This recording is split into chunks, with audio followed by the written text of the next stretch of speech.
Welcome to Healing Lives with Corey Gilbert, a podcast sponsored by the Healing Lives Center. Discover how to love and lead your family well and biblically. God created sex, marriage, and the family for our stewardship, growth, and benefit.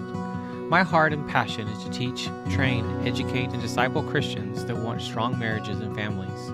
The Healing Lives Center has been serving Christians since the year 2000. Its mission is to be a center for sex, trauma, and marriage education and transformation, where we offer counseling, coaching, courses, and speaking services to you, your church, or ministry. Check us out at healinglives.com.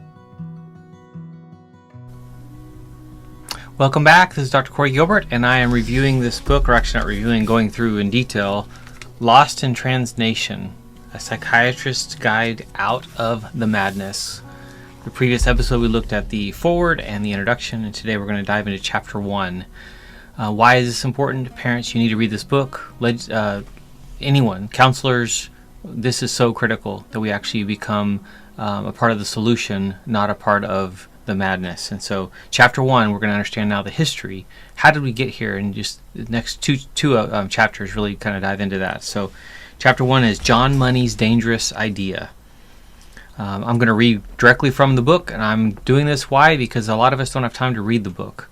But it's going to give you some insight from this to prepare you to have a defense and to know how to enter these conversations. Quote from David Reamer, I was betrayed by the medical profession. They put my life on the line so that they could hold on to their theories. So scary. So the Diagnostic and Statistical Manual of Mental Disorders, the DSM, used to have a category called Gender Identity Disorder. It was then called, so it was incredibly rare, and that's a really important thing to remember, incredibly rare. So this is Dr. Grossman, the author of this book, speaking of herself. As I studied medicine at Bellevue Hospital in New York City, the world's magnet for rare medical and psychiatric conditions, I didn't expect to ever come across a case in my career. And that's what she didn't at first. 35 years later, that's all I do. My entire practice is composed of kids unhappy with their sex bodies and their parents, and I'm forced to turn down many other families' requests. My young patients who have anxiety, autism, depression, and other challenges are certain the solution to their woes is a deeper voice and flat chest or boobs and soft skin. They yearn to transition to the opposite sex, along with their friends, many of whom either take hormones to alter their bodies or count the days until they can start. In chat rooms, they vent about their breasts, hips, and body hair. They binge on YouTube videos, mesmerized by their peers' transformations into synthetic opposite-sex persona. One such influencer, a woman living as a man, says the most common question she gets is, how do I know if I'm trans? Her response, if you think you may be trans, you probably are. She's a superstar with over 385,000 subscribers. 10 years ago, psychiatry, following cultural trends, declared that what was once an extraordinarily rare psychiatric disorder was a normal variant of child development. And guess what? Since then, the numbers have skyrocketed. London is home to the world's largest gender clinic for minors. Serving the entire UK, it opened in 1989, and over its first decade, saw an average of 14 patients a year. By 2021 and 2022, that number exploded to 3,585 patients a year, with a waiting list exceeding 5,300. But it's not only the astonishing rise in cases. Gender ideology has become a powerful social political movement. It's taken over our once trusted medical, educational, and governmental institution. It has co-opted our language and in some places compels our speech. We are blitzed 24/7 with its lexicon and symbols, gender-neutral pronouns, names, pronouns, and bathrooms, non-binary, gender-fluid, genderqueer, the ubiquitous flags and rainbows on buildings, clothing, cereal boxes, and ATM machines, tampon machines next to urinals, drag queen shows for toddlers, and honors at the White House. How did this happen? It all rests on one man's theory about what makes us male and female. An entire edifice was built on his idea. It's the foundation of today's madness, and in the foundation, as you will learn, is rotten. John Money. He grew up on a farm in New Zealand. He studied psychology at Harvard, where his 1952 doctorate thesis was about hermaphrodism, a rare medical condition found in 1 in 5,000 births. Money was fascinated by these cases in which a newborn's genitalia is ambiguous, not clearly male or female, and pioneered the work in sex reassignment, or sex assignment, the complex decision of which, or whether to raise a hermaphrodite as a boy or girl. In those days, perhaps less now, parents of a baby with ambiguous genitalia faced a real dilemma, boy or girl. Back then, the blankets in hospital nurseries were either pink or blue, not the striped variety we have now. Which blanket would wrap the new baby, pink, blue, or pink? What about a name? What about parents? What do they tell their siblings, families, friends?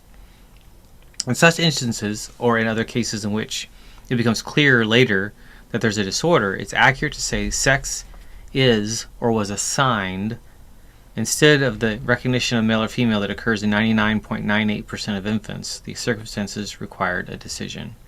So Money established the country's first clinic for treatment of hermaphrodites, including their surgeries, at Johns Hopkins University. His clinic later became the first in the United States to produce sex-change surgery for adults. Money had a theory, though. Not only about hermaphrodites, how many were there after all, but about humanity. He believed chromosomes and anatomy were irrelevant to the development of masculine and feminine identities, behaviors, and interests. Instead, he suggested children develop male or female qualities in the first years of life based on how they are treated and on the expression of others. So boys don't wear dresses or express their feelings. Girls aren't competitive or good at building things. So to describe the identity imposed from without or socially constructed, he coined the term gender identity. The year was 1957. So this goes back a lot longer than we tend to think. Men impregnate, Money wrote. Women menstruate, ovulate, gestate, and lactate. All other distinctions are due to socialization. Can you believe that? That's just mind-boggling. Before Money, the notion of divorcing identity from biology did not exist. If you had XX chromosomes, you were female. If you had XY chromosomes, you were male. There was no thought given to whether you felt female or male, because that's what you were. What was there to talk about? So John Money changed that. He proposed the existence of psychological sex separate and more consequential than the body's sex. He named the psychological sex gender. Infants are blank slates when they're born, he claimed, without a predisposition to think, feel, or behave in a masculine or feminine manner. Sex, he said, was determined by nature, but gender was determined by nurture. Sex and gender, two different things. Get it? Now there's a lot to talk about here. With his theory, Money made a huge leap. A hermaphrodite may have been exposed to abnormal levels of hormones in utero. Their genitals developed atypically. There was uncertainty how the child would eventually identify and how to facilitate their adjustment and well-being. Because of the uncertainty, they did indeed require assignment at birth as male or female. From those rare infants, as I said, less than 0.02% of births, Money speculated about all babies, 99.98% of whom develop normally in utero, with normal hormone levels and normal genitals. You see why his theory was a big leap. But as you'll learn, Dr. Money was a daring fellow who pushed limits. He thrived on being in the limelight with shocking views. John Money had an idea. Since, according to his theory, newborns are gender neutral, a child could be raised successfully as the opposite sex. If masculinity and femininity are man-made, social constructs imposed on children without basis for them in biology, why couldn't a boy be raised as a girl or a girl as a boy? Of course, reassignment of a child's sex would necessitate reproductive organs being removed and refashioned. The child would become a sterile adult, dependent on hormones his entire life, but Money's clinic could take care of all of that. Money's only caveat was that the process start by the age of 2.5 or 3 at the latest, because he explained by the age of 3, gender is fixed. Stated differently, Money declared we are all psychological hermaphrodites at birth, with the potential of being male or female. Can you believe that? Wow. Our identities are externally imposed, unrelated to X or Y chromosomes, genitalia, or reproductive roles. He introduced his revolutionary theory in 1955, and he dedicated his life to changing how people think about a central aspect of humanity. As we will see, he succeeded beyond what could have been imagined. When a person is zealous about a particular cause, when they're convinced of a truth the world must recognize, and their life mission is defined by it, it's worth asking, why this cause? I never met John Money, this is the author speaking, but his writing suggests an answer. John had a traumatic childhood. He was a thin, delicate boy who was bullied at school. His father was prone to explosive acts of violence, terrorized his mother, and abused John.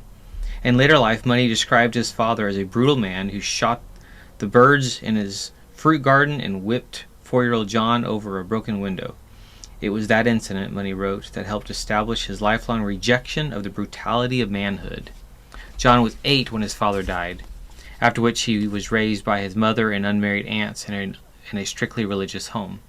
It's fair to wonder if the absence of a positive male role model during John's early life and repression of his sexuality by his religious mother and aunts contributed to what would today be called his gender dysphoria, a rejection of his male genitals.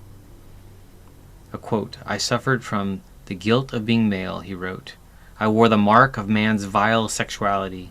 I wondered if the world might really be a better place for women if not only farm animals but human males were also gelded at birth."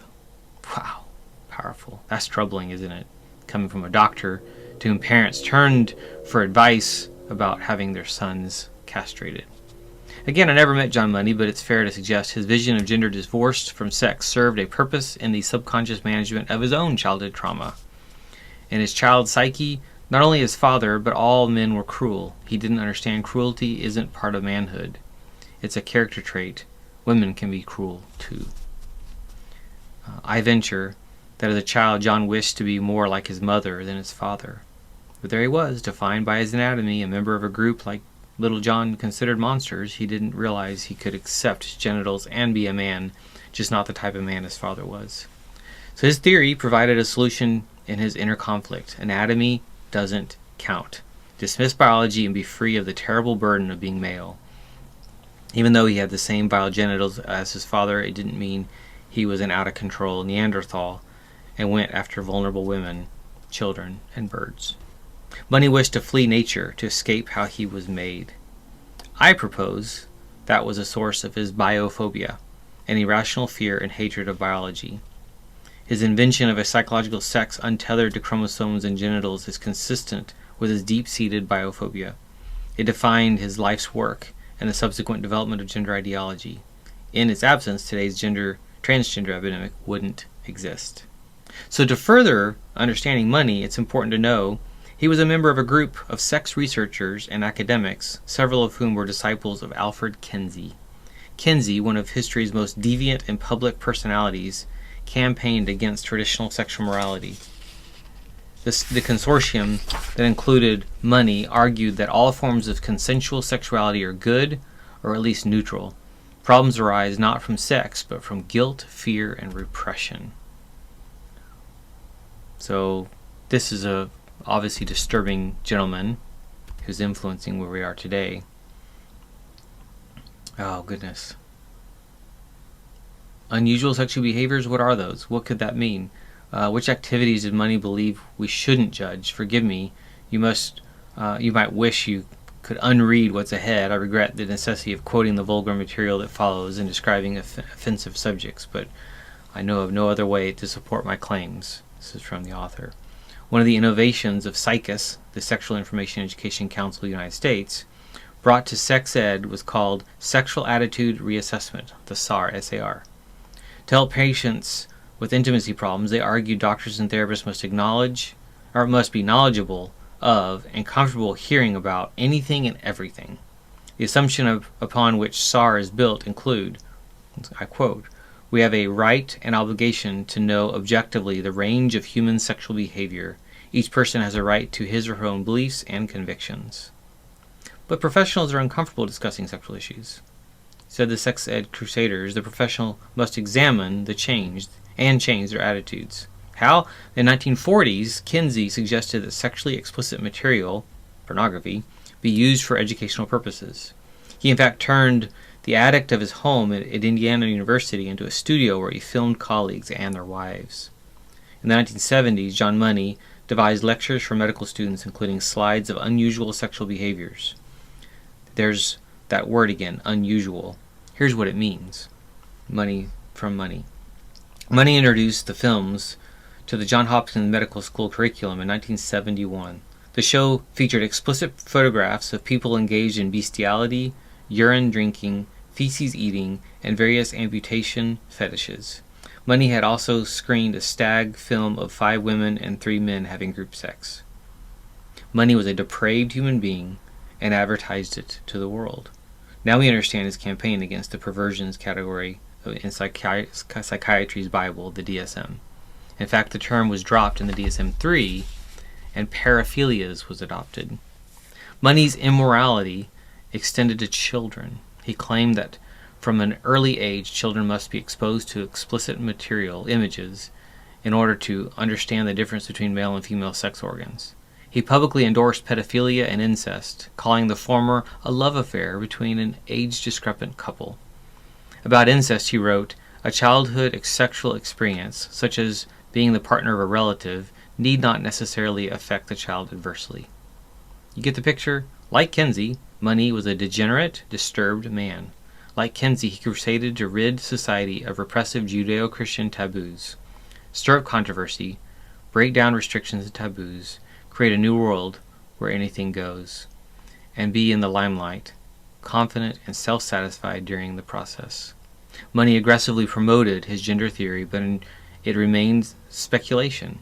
How could he demonstrate that nurture, not nature, determined gender identity?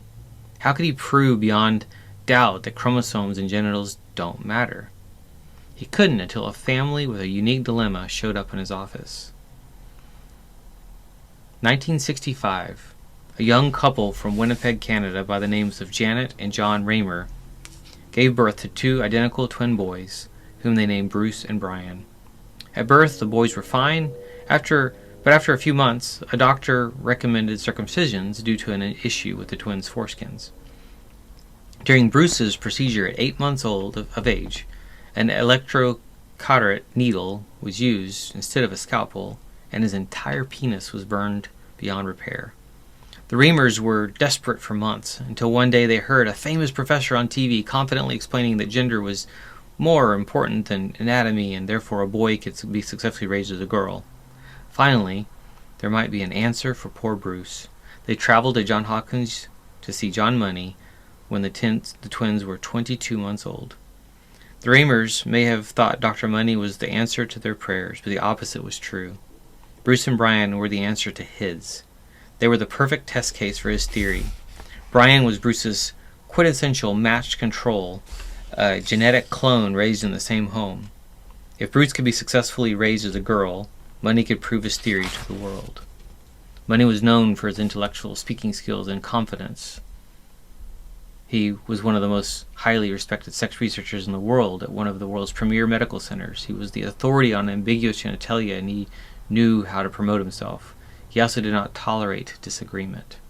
He was known for his tantrums and violent reactions. Apparently Money was like his father after all.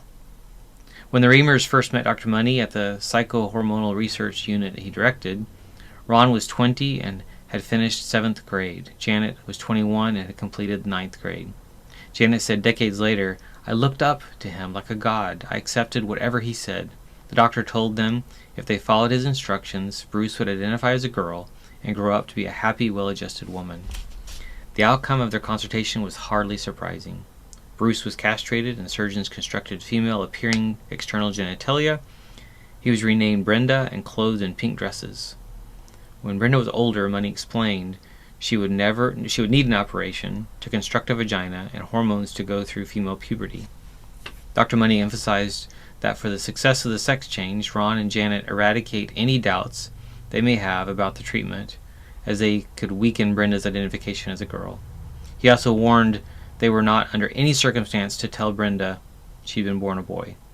Money's approach can be summed up in this way: I have an idea. Let's raise this boy as a girl and see what happens. Ugh. Bruce was the first child in the world born with normal genitals to have sex reassignment surgery. Every year, the Reamers would travel to Baltimore to see Dr. Money, and between visits, Janet kept him informed with letters and phone calls. When Brenda and Brian were 6 in 1972, Money revealed his twins case to the public at an annual meeting of the American Association for the Advancement of Science in Washington, D.C.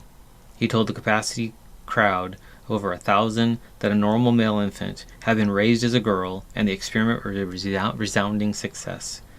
They could learn more about it, he told them in his book published that day, Man and Woman, Boy and Girl. Describing the book, Colapinto writes, the account portrayed the experiment of an unqualified success.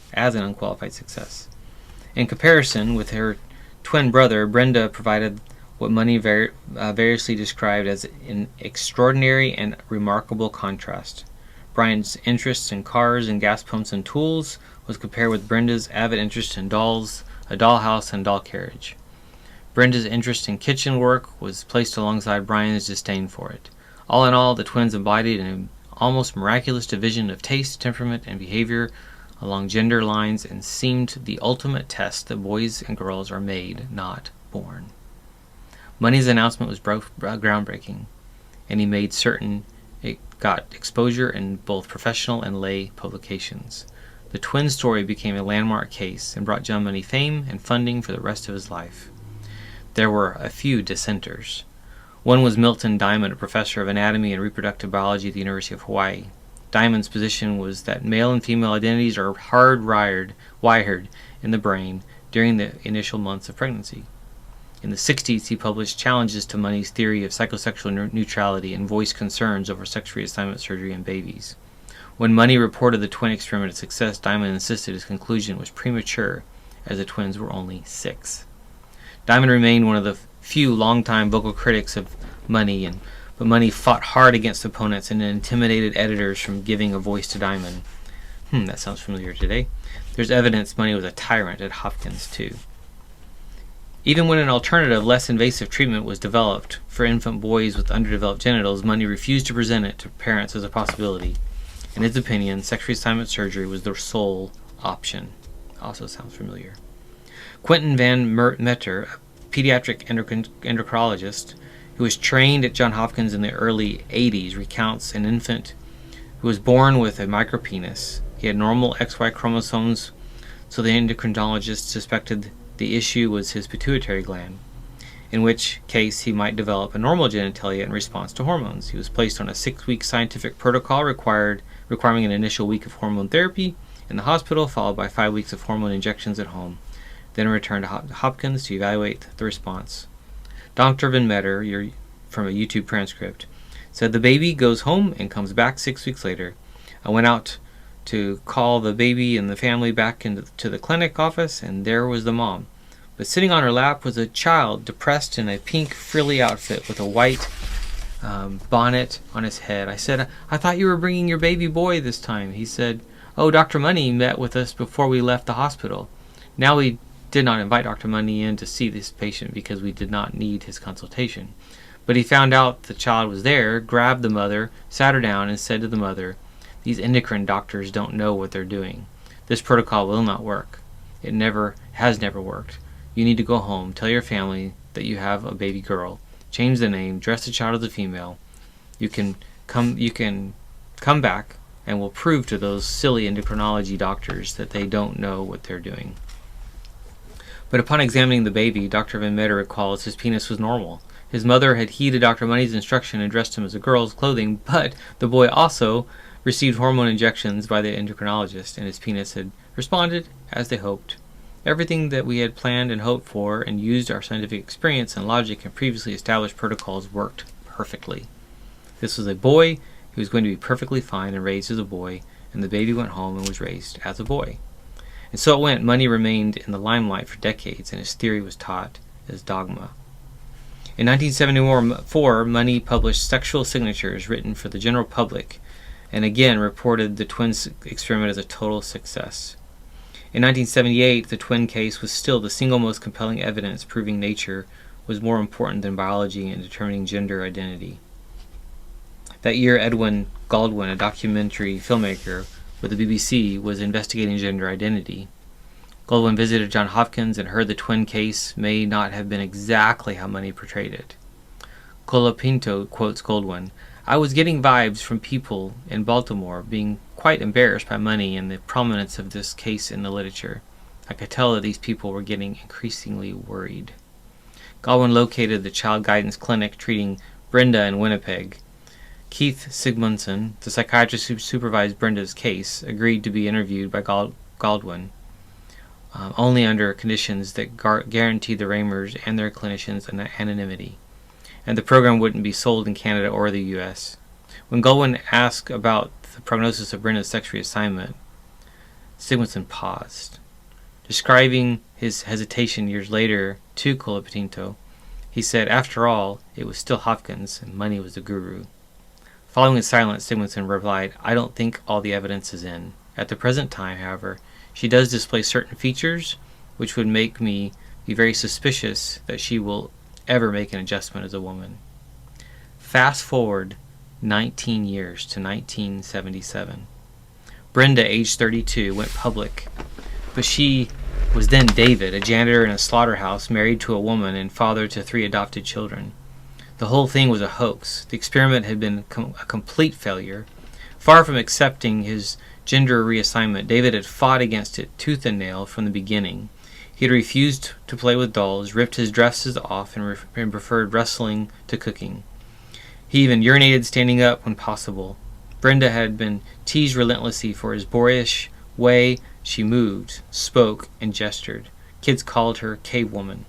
In 2nd grade, she wanted to be a garbage man, and in 8th grade, a car mechanic. As puberty started, money began pressuring Brenda, who was already on estrogen, to grow breasts, to have surgery to construct a vagina. Brenda was fiercely resistant. To her, that was a nightmare. After years of this ordeal, not only for Brenda but the whole family, Brenda's psychiatrist urged her parents to reveal the truth. Despite Money's warning to never do so, they gave in.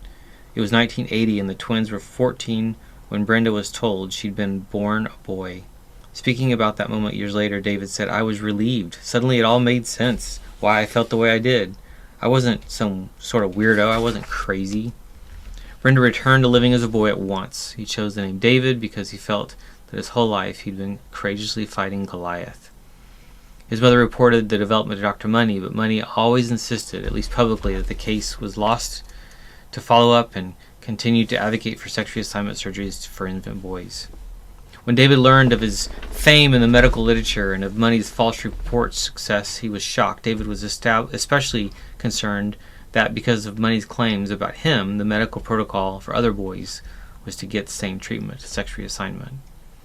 David explained, "By me not saying anything, the medical community was under the impression that my case was a success story.